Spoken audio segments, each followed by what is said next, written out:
रम्या आणि वसुहत्येची खोड मोडण्यासाठी त्यांची फजिती करण्यासाठी काव्या करते मेमरी गेलेलं नाटक। आता याचा त्रास मात्र पार्थला होतोच। चला तर नेमका हा काय प्रकार आहे तेच आपण या व्हिडिओमध्ये पाहणार आहोत।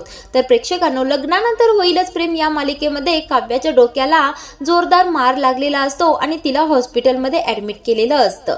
आता तिच्यावरील ट्रीटमेंट सुद्धा पूर्ण झालेली असते। ती 24 तासामध्ये शुद्धीवर नाही आली तर कॉम्प्लिकेशन वाढू शकतात असं डॉक्टरांनी पार्थला सांगितलेलं असतं। आता इथे पार्थ मात्र काव्यासाठी खूपच घायल झालेला असतो।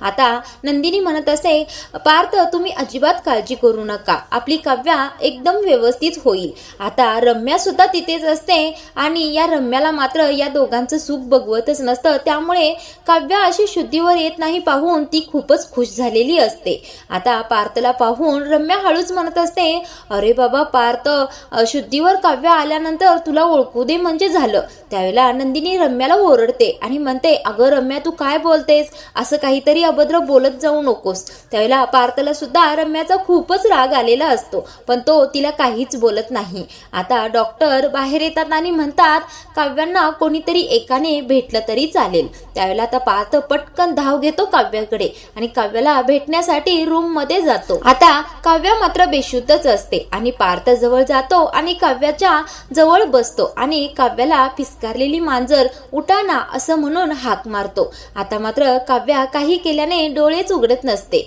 आता पार्थच्या डोळ्यातील पाणी थांबत नसतं आणि तिची अशी वाईट अवस्था पाहवत नसते, कारण तिची IAS ची परीक्षा सुद्धा जवळ असते ना, त्यामुळे आता पार्थ काव्याला म्हणत असतो, अहो काव्या उठा उठा पटकन, तुम्हाला तुमचं IAS चं स्वप्न पूर्ण करायचं आहे, परीक्षा देण्यासाठी जायचंय ना। आता मात्र पार्थला चांगलंच कळालेलं असतं, जरी काव्या शुद्धीवर आली तरी सुद्धा IAS चा पेपर देऊ शकणार नाही। त्यामुळे आता पार्थ खूपच प्रेमाने काव्याला हाका मारायला सुरू करतो आणि ओ देत नाही म्हटल्यानंतर काव्याचा हात हातामध्ये घेऊनच काव्या उठा पटकन उठा, माझ्यासाठी उठा असं म्हणून सतत हाका मारत असतो। आता मात्र काव्या हळूच डोळे उघडायला सुरू करते। आता तिने डोळे उघडले आहेत पाहून पार्थला खूपच आनंद होतो।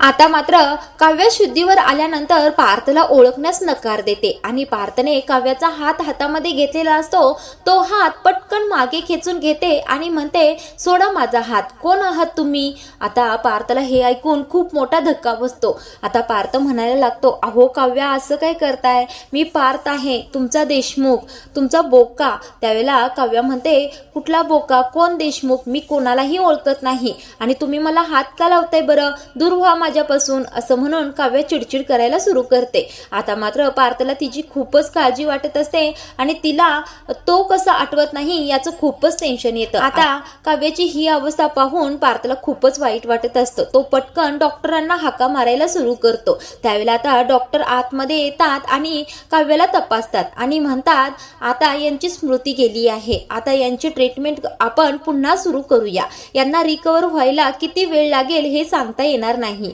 जशी परिस्थिती असेल तशी त्यांची स्मृती परत येण्यास मदत होईल। त्यावेळेला आता पार्थ थोडासा शांत होतो। आता डॉक्टर स्पष्ट पार्थला सांगतात की यांची स्मृती गेली आहे, म्हणजेच मेमरी गेली आहे, यांना पाठीमागचं काहीही आठवत नाही। त्यावेळेला पार्थच्या पायाखालची जमीनच सरकते आणि पार्थ खूप जोराने रडायला लागतो। आता त्यावेळेला जीवा सावरण्यासाठी येतो नंदिनी सुद्धा येते। आता ही रम्या लगेच काव्याजवळ येते आणि म्हणायला सुरू करते, अगं काव्या तू पार्थला ओळखत नाहीस का? आता काव्याने वसुहत्याने रम्याची खोड मोडण्यासाठीच हे स्मृती गेलेलं नाटक केलेलं असतं। आता ही रम्या समोर आलेली आहे पाहून काव्या नाटकाला सुरू करते आणि म्हणते, अगं रम्या तू ये जवळ, तुला ओळखते मी। आता रम्याला काही विचित्रच वाटायला सुरू होतं, ही पार्थला ओळखत नाही आणि मला ओळखते। आता काव्याची ही अवस्था पाहून रम्या पटकन वसुहत्यांना मेसेज करते की आई पटकन हॉस्पिटलला ये, खूप मोठा इथे गोंधळ झाला आहे। आता या वसुहत्या सुद्धा तो मेसेज वाचतात आणि लगेच हॉस्पिटलकडे धाव घेतात। आता मात्र ही काव्या खूप जोराने सगळ्यांना ओरडते, म्हणजे नंदिनी, जीवा आणि पार्थ, डॉक्टरांना सगळ्यांना बाहेर घालवते आणि फक्त रम्यालाच जवळ जवळ बसवून घेते.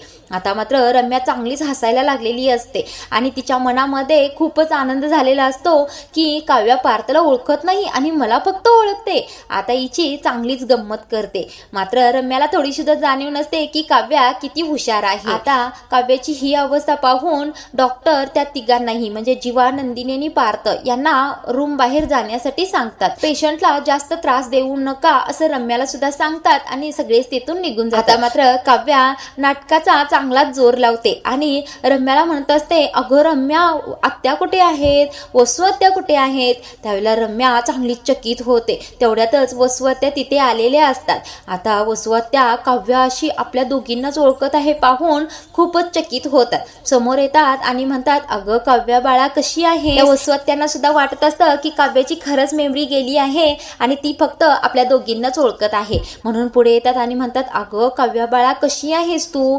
त्यावेळेला काव्या म्हणते, हो आत्या मी ठीक आहे.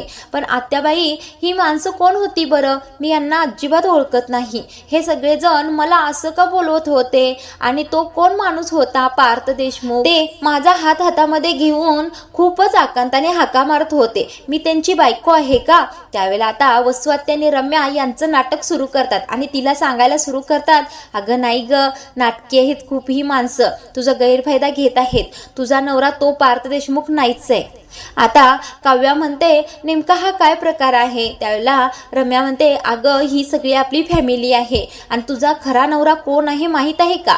तुझा खरा नवरा तो जीवा आहे जो नंदिनीच्या शेजारी उभारला आहे. आता मात्र काव्या मनातल्या मनात चांगलाच विचार करत असते, किती या मूर्ख बायका आहेत. आता काव्याला तिच्या मनामध्ये या दोघींचा खूपच राग येत असतो की या दोघी कोणत्या स्तराला जाऊ शकतात. आता वसू आत्याने रम्याला खरंच वाटत असतं की काव्याला पाठीमागचं काहीच आठवत नाही. आता वसू आत्या काव्याला म्हणतात, अगं काव्या तू झोप निवांत, जास्त टेन्शन घेऊ नकोस, तू बरी हो, मग तुला सगळं सत्य आम्ही दोघीच सांगणार आहे आणि त्या लोकांशी तू बोलू नकोस, ते लोक तुझा गैरफायदा घेत आहेत. असं म्हटल्यानंतर काव्या थोडंसं झोपण्याचं नाटक करते. आता मात्र काव्याला जे जाणून घ्यायचं असतं तेच वसू आत्यानी रम्या करतात. वसू आत्यानी रम्या थोडेसे बाजूला जातात आणि 16 डिसेंबरच्या त्या फोटोंविषयी बोलायला सुरू करतात. वसू आत्या म्हणत असतात, अगं काय काव्याची काही अवस्था झाली, ती पार्थला सुद्धा ओळखत नाही आणि आपल्या दोघींनाच ओळखते. आता बघ हिची काय अवस्था करून ठेवते, हिला पार्थपासून कायमचं दूर करणार आहे. तेवढ्यातच रम्या म्हणते, हो हो आई, असंच करायचं. आता या काव्याला पार्थच्या आयुष्यातून कायमचं काढून टाकायचं आणि माझं पार्थशी लग्न लावायचं. आता मात्र काव्या सगळं काही ऐकत. आता वसू आत्याने रम्या 16 डिसेंबरच्या फोटोविषयी बोलत असतात. म्हणत असतात, आपण दोघींनी 16 डिसेंबरला एवढं प्लॅनिंग केलं पण यांच्यामध्ये काही तूट झाली नाही, फाटाफूट झालीच नाही आणि काव्याच्या डोक्याला लागल्यामुळे काव्या आणि पार्थचा सगळा संसार एका क्षणातच तुटून गेला आहे. असा आनंद या दोघी साजरा करत असतात. तेवढ्यातच पार्थ दरवाजाजवळ आलेला असतो आणि या दोघींचं सगळं बोलणं पार्थने ऐकलेलं असतं. आता मात्र पार्थ इतका चिडतो, तुम्ही दोघी इतक्या खालच्या स्तराला जाल असं अजिबात वाटलं नव्हतं. तेवढ्यातच जीवा आणि नंदिनी तिथे जवळ येतात. आता मात्र पार्थ, नंदिनी, जीवा खूपच या दोघींवर चिडलेले असतात पण हॉस्पिटल असतं म्हणून शांत बसतात. तेवढ्यातच काव्या पुन्हा डोळे उघडते. आता या वसू आत्याने रम्या काव्याजवळ जातात आणि म्हणतात, अगं काव्या बघ ना, ही माणसं कशी आम्हाला ओरडत आहेत. तू फक्त आम्हाला ओळखतेस, यांना ओळखत नाहीस. ही माणसं तुझ्याशी अजिबात चांगली वागत नाहीत. आता मात्र पार्थला राग अनावर झालेला असतो. आता रम्या म्हणत असते, काव्या तुला या दोघांपैकी तुझा नवरा ओळखत आहे का ग. आता काव्या पटकन उठते आणि उभा राहते आणि हळूवार चालायला सुरू करते. आता वसू आत्याने रम्याला असं वाटत असतं की काव्या बरोबर जीवाकडेच जाणार आहे, कारण आम्ही दोघींनी तर तिला जीवा हा तिचा नवरा आहे असंच सांगितलं आहे.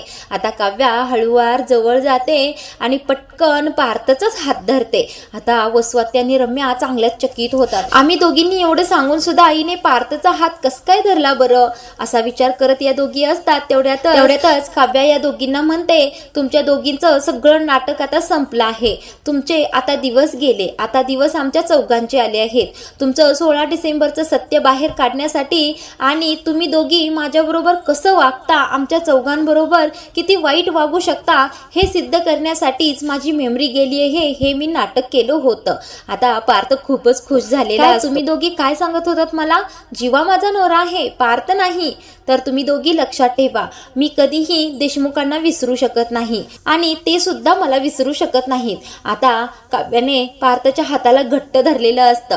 आता मात्र पार्थ पुढे येतो आणि रम्याला खाड करून एकच थोबाड देतो. आता रम्या गालाला हात लावतच रडायला सुरू करते. आता काव्या खूप जोराने हसायला लागते व स्वाती आणि रम्याला म्हणते, एका क्षणातच तुमच्या दोघींचं सत्य कसं सगळ्यांसमोर आणलं. 16 डिसेंबर दिवशी जे काही तुम्ही आमच्याशी वागलात ते मी बाबांना आणि आईंना घरी जाऊन सांगणार आहे. आता तुमच्या दोघींचा न्याय तेच करतील. आता वस्वाती आणि रम्याची चांगलीच खोड काव्याने मोडलेली असते. आता एक काव्याचं नाटक संपलेलं असतं आणि पार्थ आणि काव्या पुन्हा एकत्र आलेले असतात. तर प्रेक्षकांनो, काव्याची मेमरी गेल्यानंतर वस्वाती आणि रम्याची अशी फजिती पाहायला तुम्हाला आवडेल का? कमेंटमध्ये नक्की सांगा.